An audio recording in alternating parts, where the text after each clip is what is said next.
Hi there welcome to the Urdu 10th तो class 10th economics के हर chapter का हम लोग 29 एमसीक्यूज के साथ पूरे चैप्टर का रिवीजन कर लेंगे और इससे तुम्हारा सेल्फ एनालिसिस भी होगा कि हाँ इस चैप्टर से तुम्हें इतना कुछ आता है और ये सारा कुछ हम लोग बहुत ही लिमिटेड टाइम में करेंगे। तो चलो बिना वक्त जाए कि हम लोग फर्स्ट एमसीक्यू देखते हैं। पहला question, which of the following indicator is used to measure the level of development of a country. किसी कंट्री के डेवलपमेंट के लेवल को हम लोग किस तरीके से इंडिकेट करते हैं। तो पहला है ग्रॉस डोमेस्टिक प्रोडक्ट जो हमारा जीडीपी होता है, और दूसरा है लिटरेसी रेट, और तीसरा है लाइफ एक्सपेक्टेंसी एट बर्थ। तो इसका आंसर क्या होगा? इसका सारे तरीके से हम लोग एक कंट्री के लेवल को मेजर करते हैं। ग्रॉस डोमेस्टिक प्रोडक्ट तो वर्ल्ड बैंक के थ्रू होता है, बट लिटरेसी रेट और जो लाइफ एक्सपेक्टेंसी होता है ये सब हम लोग एचडीआई के थ्रू होता है। तो ऑल ऑफ द अबव होगा। सेकंड क्वेश्चन क्या है, what will be the top priority in the development goal of landless labour. Landless labour का सबसे टॉप प्रायोरिटी क्या होगा? उसका डेवलपमेंट का टॉप प्रायोरिटी क्या होगा लैंडलेस लेबर का? तो फर्स्ट ऑप्शन है एक्सपेंशन ऑफ रूरल बैंकिंग। अगर रूरल बैंकिंग में अगर एक्सपेंशन होगा। सेकंड ऑप्शन है मोर days of work and better wages, मतलब ज्यादा दिन काम ज्यादा रोजगार। उसके बाद से थर्ड है metal roads for transportation, transportation के लिए उसको अच्छी सड़कें मिले। और लास्ट है establishment of high school, high school बने कि उसके बच्चे वहां पढ़े। बट सबसे ज्यादा उसका टॉप प्रायोरिटी क्या होगा? सब कुछ तो उसकी प्रायोरिटी होगी, बट टॉप प्रायोरिटी क्या होगा कि ज्यादा दिन उसको काम मिले और ज्यादा वो पैसे अर्न करे। लैंडलेस लेबर होते हैं, उसके पास जॉब सिक्योरिटी वगैरह नहीं होता कि कब काम कर रहे हैं, आज कर रहे हैं, आज कल का पता नहीं। तो इसलिए वो उनको ज्यादा दिन काम मिले, ज्यादा पैसा मिले। इसी के साथ हम लोग नेक्स्ट एमसीक्यू से बढ़ते हैं, जो हम लोग का असर्शन एंड रीजनिंग वाला है। तो असर्शन क्या है? Money in your pocket can not buy all goods and service that you need to live well, मतलब पैसा हर कुछ खरीद नहीं सकता। और इसका रीजन क्या है? The development goals that people have are not only about less income, मतलब पीपल, हर लोगों का डिफरेंट डेवलपमेंट गोल होता है। हर लोग बहुत ज्यादा पैसा नहीं कमाना चाहते हैं। तो दोनों असर्शन और रीजन दोनों एक दूसरे को जस्टिफाई भी कर रहा है और इसका सही एक्सप्लेनेशन भी है। तो इसका ऑप्शन हो जाएगा both A and R are true and R is the correct explanation of A. Next MCQ क्या है? हमारे पास टाइम बहुत कम, इसलिए हम लोग कोई एक्सप्लेनेशन कोई चीज का नहीं देख रहे। ठीक, नेक्स्ट क्वेश्चन क्या है? The human development index was introduced by HDI, जो होता है ना ह्यूमन डेवलपमेंट इंडेक्स, तो वो क्या यूएनडीपी की तरफ से इंट्रोड्यूस किया गया है कि आईएमएफ की तरफ से कि वर्ल्ड बैंक की तरफ से कि डब्ल्यूटीओ की तरफ से? तो जो ह्यूमन डेवलपमेंट इंडेक्स है ना एचडीआई, वो हमारा यूएनडीपी जो हमारा यूनाइटेड नेशन डेवलपमेंट प्रोग्राम है ना, इसके थ्रू हमारा इंट्रोड्यूस किया गया था। नेक्स्ट क्वेश्चन है हमारा, ये देखो, और ह्यूमन डेवलपमेंट इंडेक्स पे है ना हमारा लाइफ एक्सपेक्टेंसी, एजुकेशन हो गया, और उसके बाद से पर कैपिटा। देखो पर कैपिटा का जो है ना वर्ल्ड बैंक जो एनालाइज करता है ना कंट्री की रैंक करता है, तो वो सिर्फ जीडीपी पर कैपिटा पे करता है। बट जो एचटीआई है, जो ह्यूमन डेवलपमेंट इंडेक्स है, वो बहुत तरीका, लिटरेसी रेट हो गया, इनफैक्ट मोर्टेलिटी रेट हो गया, नेट अटेंडेंस रेशियो, तो ये सब चीज को भी रैंक करता है एचडीआई। तो देखता है कि हाँ सिर्फ पैसा ही मैटर नहीं करता कोई कंट्री के डेवलपमेंट के लिए। नेक्स्ट क्वेश्चन क्या है? Which of the following is not a dimension of human development index. तो इसका क्या है? तो life expectancy, birth, education, employment. देखो इसका होगा जीडीपी पर कैपिटा, क्योंकि वर्ल्ड बैंक है ना वो सिर्फ जीडीपी पर कैपिटा। देखो इनडायरेक्टली तो जीडीपी पर कैपिटा एचडीआई का आ ही जाएगा, बट एचडीआई जो मेन प्राइमरी फोकस करता है वो education, employment, life expectancy, birth, ये सब पे करता है। तो इसका जीडीपी पर कैपिटा हो जाएगा। नॉट यहाँ पे देख लेना कि कहाँ पे नॉट है, कहाँ पे ये लिखा नॉट, उसको हाईलाइट कर लेना। नेक्स्ट क्वेश्चन क्या है? What does the per capita income measure. तो पीसीआई क्या मेजर करता है? Gross domestic product. GDP measure करता है कि average income of a country's population, total income of a country, या फिर average income of all individuals in a country. तो जो एवरेज इनकम होता है ना, तो वही पर कैपिटा इनकम, एवरेज इनकम कोई बोलते हैं, जो कंट्री की पॉपुलेशन रहती है उसको डिवाइड करके होता है। हाँ, तो वही एवरेज इनकम होगा। ऑप्शन नंबर बी होगा। नेक्स्ट क्वेश्चन क्या है? The development goal of a girl from rich family. Girl जो फ्रॉम रिच फैमिली होगी ना, जैसे कि साउथ दिल्ली वाली तो इसका आंसर क्या होगा? To get more days of work, इसको काम चाहिए होगा और दिन, ये तो लेबर के लिए, लैंडलेस लेबर के लिए होता। टू गेट इलेक्ट्रिसिटी, भाई एक मिनट ऐसे कि बिना इसका नहीं चैन होने वाला। To get much freedom as her brother gets, इसको इतना ही फ्रीडम चाहिए जैसे इसके भाई को मिलता है। तो हाँ ये होगा इसका ऑप्शन, ऑप्शन नंबर सी। और टू बेटर वेजेस, ये तो लेबर वगैरह के लिए होगा, तो ऑप्शन नंबर सी हो जाएगा। नेक्स्ट क्वेश्चन क्या? Why does Kerala have low infant mortality rate. Kerala के पास लो इन्फैंट मोर्टेलिटी रेट क्यों? क्यों? क्या गुड वाटर है, या फिर adequate provision of basic health and education facilities है, कि सस्टेनेबल क्लाइमेट है, पॉल्यूशन फ्री एनवायरमेंट है। तो ये सारा कुछ के साथ है ना। उसके बाद adequate provision of basic health and educational facilities है, मतलब उसके पास हेल्थ फैसिलिटीज बहुत ही अच्छी है, इसके वजह से लो इन्फैंट मोर्टेलिटी रेट है। इन्फैंट मोर्टेलिटी रेट क्या हुआ कि 1000 बच्चे बॉर्न हुए, उसमें से एक साल के अंदर कितने बच्चे की डेथ हो गई, जितना कम हुआ वो उतना अच्छा हुआ। नेक्स्ट क्वेश्चन क्या है? Which of the following neighbouring countries has better performance in terms of human development rank than India. India से अच्छा किसका एचडीआई है? एचडीआई ग्राफ इंडिया से अच्छा किसका है? तो ये तुम्हारे बुक का क्वेश्चन है, तो श्रीलंका का है। ये वाला जो तुम्हारा टेबल है ना बुक का, ये बहुत ही इंपॉर्टेंट टेबल है, इससे कोई ना कोई क्वेश्चन हर साल आ ही जाता है, तो इसलिए इस टेबल पे नजर दे रहा लेना। देखो एचडीआई रैंक है, जैसे एआईआर रैंक 1 जिसका होता है, जिसका रैंक जितना कम होता है वो ज्यादा अच्छा होता है। तो यहाँ पे एचडीआई रैंक जिसका कम है, श्रीलंका का सबसे कम है, तो वो अच्छा है। उसके बाद से तुम लाइफ एक्सपेक्टेंसी और ये सब सब देख लो कि किसका क्या है, इसको एक बार पॉज करके देख लो। नेक्स्ट क्वेश्चन क्या है, the main focus of sustainable development is on.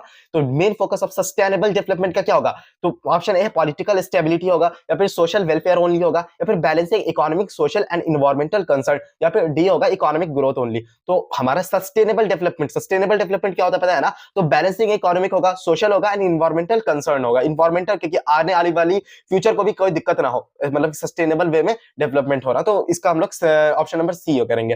Next question क्या है, विच of the following is the characteristic of under developed country. Under developed country का कौन सा कैरेक्टरिस्टिक है, तो ये क्या हाई लाइफ एक्सपेक्टेंसी, ये तो अंडर डेवलप का नहीं होगा। नेक्स्ट है लो ह्यूमन डेवलपमेंट इंडेक्स, एचडीआई कम होगा, या फिर हाई लेवल ऑफ इंडस्ट्रियलाइजेशन होगा, या हाई लिटरेसी रेट होगा। तो जिसका एचडीआई कम होगा, एचडीआई कम होने का क्या मतलब हो गया भाई, जो अटेंडेंस रेशियो कम हो गया और भी हेल्थ वेल्थ का एजुकेशन का सब कुछ लो है, तो वहां पे होगा लो होगा। ठीक, नेक्स्ट क्वेश्चन क्या है, the concept of sustainable development emphasize. Sustainable development emphasize क्या करता है, मतलब आज के हम लोग तरक्की के लिए हम लोग फ्यूचर के गला नहीं घोट सकते, तो वो चीज होगा। ऑप्शन ए है रैपिड इंडस्ट्रियलाइजेशन होगा, ऑप्शन बी है exploiting natural resources without restriction, option C है मैक्सिमाइजिंग प्रॉफिट्स, या फिर आएगा meeting the needs of the present without comparing the ability of future generation to meet their own needs. तो option number D होगा। Next question क्या हमारा, which of the following sector is considered the backbone of Indian economy. Which of the following sectors, देखो ये sectors of the Indian economy दोनों chapter है ना, थोड़ा बहुत आपस में इंटरकनेक्टेड टाइप का, इसलिए ये चैप्टर तुम्हें लग रहा होगा सेकंड चैप्टर का, हाँ ऑलमोस्ट सेकंड ही चैप्टर का। Which of the following sector is considered as the backbone of the Indian economy. तो backbone of the Indian economy का कौन सा है, टर्शियरी सेक्टर, जो हमारा सर्विस सेक्टर है ना वो।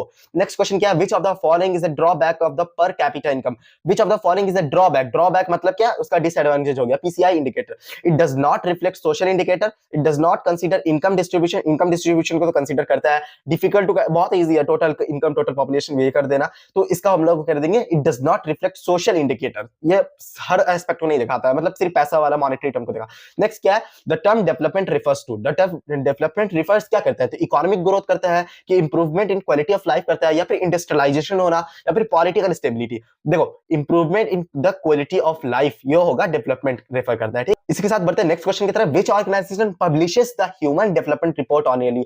मतलब कि annually human development report publish कौन करता है, डब्ल्यूटीओ करता है, वर्ल्ड बैंक करता है, कि यूएनडीपी करता है, कि आईएमएफ करता है। तो ह्यूमन डेवलपमेंट एचडीआई से जितना रिलेटेड है यूएनडीपी करता है, तो यूनाइटेड नेशन डेवलपमेंट प्रोग्राम ये करता है।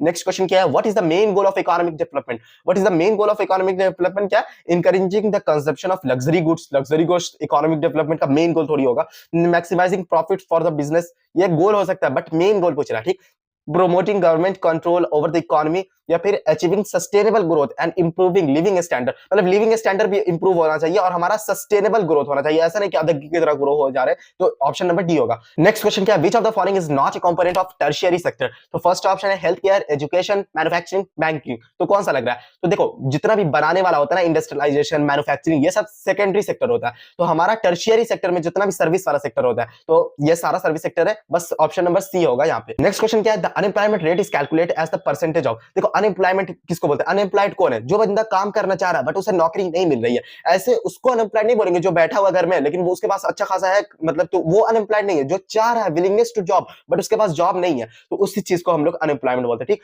तो अनएम्प्लॉयड, रिटायर्ड पॉपुलेशन, रिटायर्ड लोग को तो भाई जॉब करके रिटायर्ड कर चुके हैं। नेक्स्ट क्वेश्चन लेबर फोर्स, या फिर टोटल पॉपुलेशन से कुछ समझ में आ रहा नहीं ना, एम्प्लॉयड पॉपुलेशन के पास तो ऑलरेडी एम्प्लॉयड है वो, तो इसका हमारा क्या होगा, लेबर फोर्स होगा। इसके साथ नेक्स्ट क्वेश्चन क्या है, which sector is the largest employer in India. तुम्हें बार बार लग रहा होगा सेकंड चैप्टर से है इंटरकनेक्टेड, उसलिए सेकंड वो जो मतलब कि सेक्टर था ना, टर्शियरी सेक्टर, प्राइमरी सेक्टर, तो उसी में ऑल डीप में मैं क्वेश्चन निकालने लग गया ना, तो इसीलिए सेकंड चैप्टर से बहुत ही ज्यादा तुम्हें मैच खा रहा होगा। क्यों नहीं, सेकंड चैप्टर का भी रिवीजन हो जा रहा है। Which sector is the large employer in India. तो किस ऐसा सेक्टर है जिसमें लोग सबसे ज्यादा एम्प्लॉयड है इंडिया में, क्वांटरी sector, secondary sector, tertiary sector, या फिर प्राइमरी सेक्टर। तो सबसे ज्यादा लोग जिसमें जॉब करते, सबसे ज्यादा लोग जिसमें काम करते हैं ना, वो प्राइमरी सेक्टर है, और सबसे ज्यादा जो जीडीपी में कंट्रीब्यूट करता है वो सेक्टर टर्शियरी सेक्टर है, और सबसे ज्यादा लोग जिस सेक्टर में है वो है प्राइमरी सेक्टर। नेक्स्ट क्वेश्चन क्या है, the basic criteria is used World Bank to compare different countries on the ground development is World Bank, मतलब बेसिक क्राइटेरिया वर्ल्ड बैंक का क्या है, तो वो वर्ल्ड बैंक का बताया था ना, ग्रॉस डोमेस्टिक प्रोडक्ट, या फिर लिटरेसी रेट,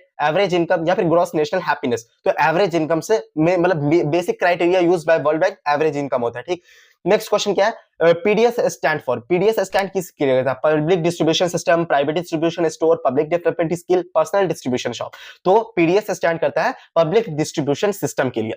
नेक्स्ट क्वेश्चन है, countries with per capita of US dollar blank per annum above in 2017 are called in rich country. 2017 के डेटा के हिसाब से यूएस डॉलर का कितना होना चाहिए कि जो हम लोग रिच कंट्री का है, कि इससे ज्यादा कोई कंट्री अर्न करता है तो वो रिच कंट्री है। तो $12,126 या फिर $10,056, 11,000, तो 2017 के हिसाब से ना $12,056, मतलब कि ऑप्शन नंबर डी, इससे ज्यादा है ना कोई कंट्री का पर कैपिटा, तो वो कंट्री रिच कंट्री कहलाएगा। नेक्स्ट क्वेश्चन क्या है, countries with per capita income US dollar और less called low income countries, मतलब कि कोई ऐसी कंट्री जिसको हम लोग एकदम मतलब कि लो पुअर कंट्री कहेंगे, वो किस कंट्री को कहेंगे? तो जिसका मतलब कि ऑन एन एवरेज साल में उसका पर कैपिटा कितना डॉलर से कम होना चाहिए? तो उसका डॉलर $955 से कम होना चाहिए, तो उसको हम लोग एकदम पुअर कंट्री कहेंगे। तो मैं अभी फॉरेन गूगल से सर्च करना और सबसे पुअरेस्ट कंट्री कौन है वो कमेंट करके बताना।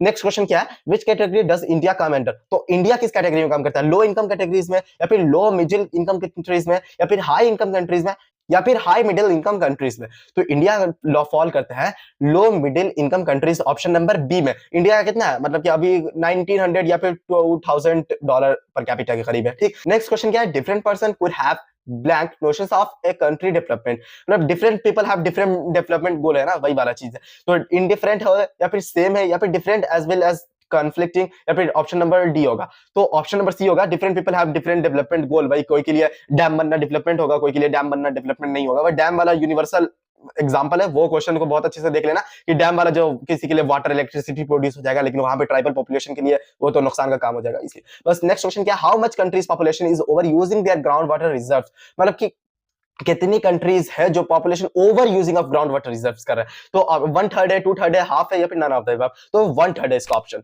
नेक्स्ट क्वेश्चन क्या है, per capita is calculated in which currency? Per capita किस करेंसी में? ब्रिटिश स्टर्लिंग में होता है, कि पाउंड्स में होता है, कि रियल में होता है, या फिर डॉलर में होता है? तो पर कैपिटा जो कैलकुलेट होता है ना, यूएस डॉलर में होता है, तो डॉलर में होता है। नेक्स्ट क्वेश्चन क्या है, if people continue to extract reserve of crude oil at the present rate, how much years more it will last, मतलब कि कितना साल तक ये, अगर इसी धरल्ले से अगर क्रूड ऑयल को निकालते रहे तो कितना साल और उनके पास रिजर्व बचेगा? तो 52 ईयर, 43 ईयर, 50 ईयर्स या 53 ईयर्स? तो इसका ऑप्शन होगा 50 ईयर्स। ये जो बुक है यहाँ पे स्क्रीनशॉट में दिखा दिया हूं कि 50 ईयर्स है, बाद में मत बोल लेना कि मेरे बुक में अलग अलग पब्लिकेशन के हिसाब से, तो 50 ईयर्स है, ठीक। तो इसके साथ तुम्हारा ये चैप्टर का रिवीजन कंप्लीट हो गया, बहुत ही लिमिटेड टाइम में हम लोग किए, जल्दी जल्दी किए। तो ये तुम्हें वीडियो कैसा लगे कमेंट करके जरूर बता देना, और नेक्स्ट चैप्टर की जल्दी से देखो जाके, और मिलते हैं फिर किसी अच्छी वीडियो में। टाटा बाय बाय, अल्लाह हाफिज।